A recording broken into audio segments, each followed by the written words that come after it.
So here we're looking at the Treaty of Versailles, which was a really important and significant development after World War One. You might have heard people say that World War One and World War Two are actually one long war, just with a break in between, and that's kind of true when you see the impact that this Treaty of Versailles had, and how it sowed a lot of bitterness and a lot of problems in German society that gave Hitler, for example, a real foundation to work from, because of how unpopular this treaty was with the German people. And so treaties are a normal part of concluding wars. The winners generally set what's called the terms of the peace that the losers have to accept. And so about 6 months after World War One finished, in June of 1919, many world leaders met at the Palace of Versailles in France and sat down to negotiate what the terms of the peace would be following World War One. The Treaty of Versailles and what this committee came up with was forced upon Germany. Germany didn't have any sort of negotiation in it, and as you'll see in a minute, the terms were very, very harsh. And so here is the representatives from several different countries are meeting at the Palace of Versailles in a room which was called the Hall of Mirrors. You might have heard of the Palace of Versailles. It's significant from the French Revolution, built by King Louis back in the early 1700s. And Germany went into this, well, not that they actually had any say, but Germany, when this event approached, Germany were expecting a fair treaty. They thought that the Allies would treat them fairly because, Germany was in real trouble and they were bankrupt, and they hoped that the Allies would have some sympathy for them. They thought that this new democratic government, the Weimar Republic, would look after them and would keep their best interests at heart. With the Kaiser gone as well, who was a big instigator of World War One, they thought that again the Allies would look favourably upon the new Germany as they saw themselves. And the American president, who had a big say in these meetings, Woodrow Wilson, was very vocal about setting a new peaceful design for Europe after World War One, and so this is why the Germans were confident that they would be treated fairly in the Treaty of Versailles, which didn't actually turn out to be the case. So there were three main dominant parties in this Treaty of Versailles coming up with the terms, and they were America, France, and Britain. And so the American president, like I said, Woodrow Wilson, had he brought along this idea called the 14 points. And basically what he was looking at doing was establishing ensure peace in Europe by planning out a blueprint for how it would work and some rules going forward to ensure that another war like World War One wouldn't happen again. And here you can see a transcript of his 14 points, starting with very general points like reduction of arms, which means cutting down militaries and not spending as much, freedom of the seas, etc., to then quite specific territorial things as he goes through the points. So he had a very idealist sort of peaceful view of negotiations. The French Prime Minister was the opposite. He was very, very bitter, and he was looking for revenge, and he wanted to make Germany pay in any way possible. And you can see the big difference between the attitudes of America and France, and the main reason is that America has a whole ocean between itself and Germany, and America can sit back and relax, in relative isolationism from Europe, and they're not so worried about their own security, so they're quite happy to make these theoretical plans for Europe, whereas France is next door to Germany, so France is very worried about Germany becoming strong again, and is feeling very threatened, and so they want to do whatever they can to make sure that Germany will never rise up and be a strong country again. And I guess Britain is kind of in the middle. Britain is still fairly close to Germany.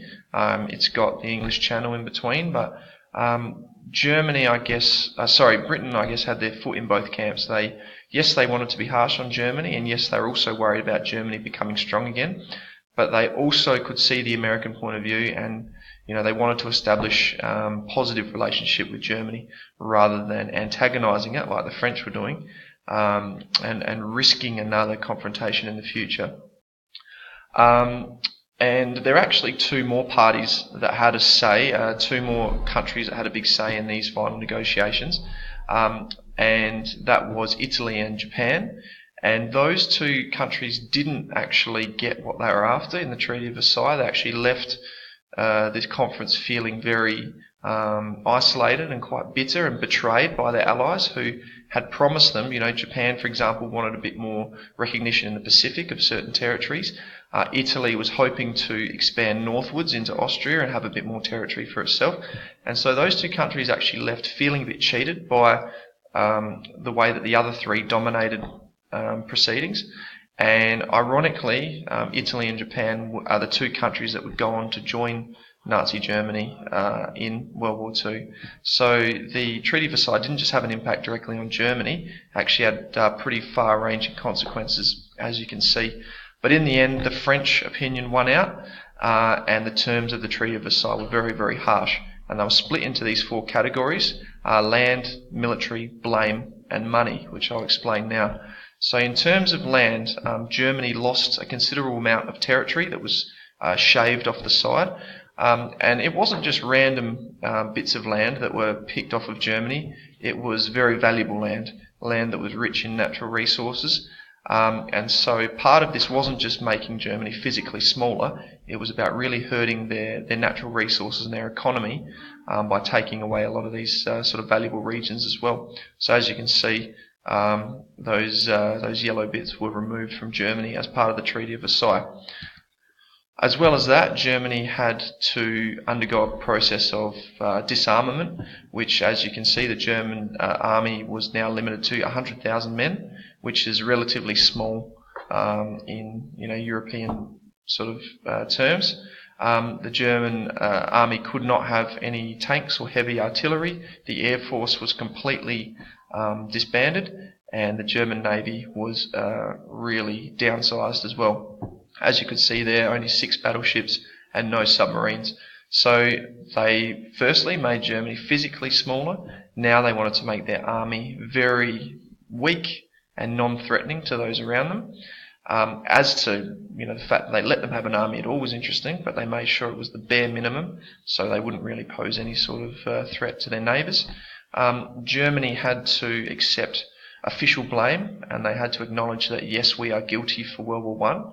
When we know that's not the case, it was a real joint effort, a really complicated system of alliances and things that got all these countries into World War One in the first place. But Germany had to accept the sole responsibility for World War One, which was a real blow psychologically on the German people, who had a hard enough time dealing with being defeated, but now they had to officially accept guilt for World War One, and with that came a very hefty repair bill, and so this is called reparations. Germany had to pay a huge amount of money, and everywhere you look the amount is slightly different due to whether it's in today's money or if it's in here it's in pounds or whether it's in German marks. But either way, it was a massive amount of money that Germany had no hope of paying.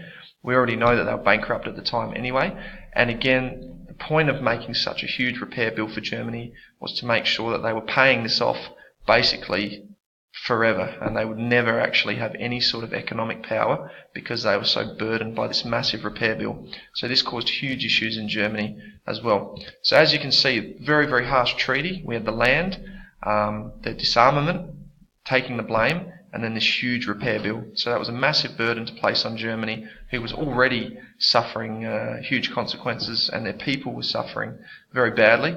And so there are lots of problems with this treaty. People saw the new Weimar government as being responsible for just rolling over and accepting this treaty and not putting up a fight. But having said that, they didn't understand that if they didn't sign it, Germany could be threatened with invasion by their neighbours, who might set up sort of a permanent presence in Germany. Okay, so the German government felt it's in their best interest to just sign it, get on with things, and then hopefully start to rebuild piece by piece. And there were lots of groups that rose up as a response to this. We sort of know that the Weimar government had several key weaknesses. The fact that it was too fair allowed extreme groups, the extreme political groups to rise up.